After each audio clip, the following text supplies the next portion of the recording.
Player and franchisee interest. அதாவது வந்து இப்போ பிளேயர் வந்து ஃபார் எக்ஸாம்பிள் நீ சொன்ன ஃபர்ஸ்ட் கான்செப்ட் படி ஷிகர் தவன் ட்ரேடு நடந்தது. இன்ஃபேக்ட் வந்து நான் கிங்ஸ் லெவன்ல இருந்தேன். அப்போ வந்து கிங்ஸ் லெவன்ல கூட ஷிகர் எடுக்கிறாங்கிற மாதிரி பேச்சு ஓடிச்சு. அந்த ட்ரேட் ஆல்மோஸ்ட் த்ரூ ஆக வேண்டிய சுச்சுவேஷன் அந்த டைம்ல, பட் நடக்கல. பட் டிசிக்கு வேணும்.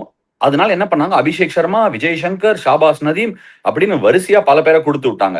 But that was a case where the player wanted to leave. ஒரு பிரான்ச்சைசி எப்படி யோசிப்பாங்கன்னா, இந்த பிளேயர் வந்து ஐ வாண்ட் டு கோ. அதாவது முன்னாடி கௌதம் கம்பீர் கூட கேகேஆர்ல பயங்கர சக்சஸ்ஃபுல்லா இருந்தாரு. But I want to go and retire in Delhi, என்னோட ஹோம் சிட்டி அப்படின்னு சொல்லிட்டு அங்க போனாரு.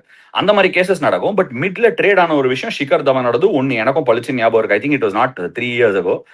ப்ரீ கோவிட் 2019ல நடந்ததுன்னு நினைக்கிறேன். 2019ல. ஸோ அப்போ வந்து there was an opportunity and SRH அந்த ட்ரேடுக்கு இவங்க 3 பேர் எடுத்தாங்க. Look where Abhishek Sharma is right now.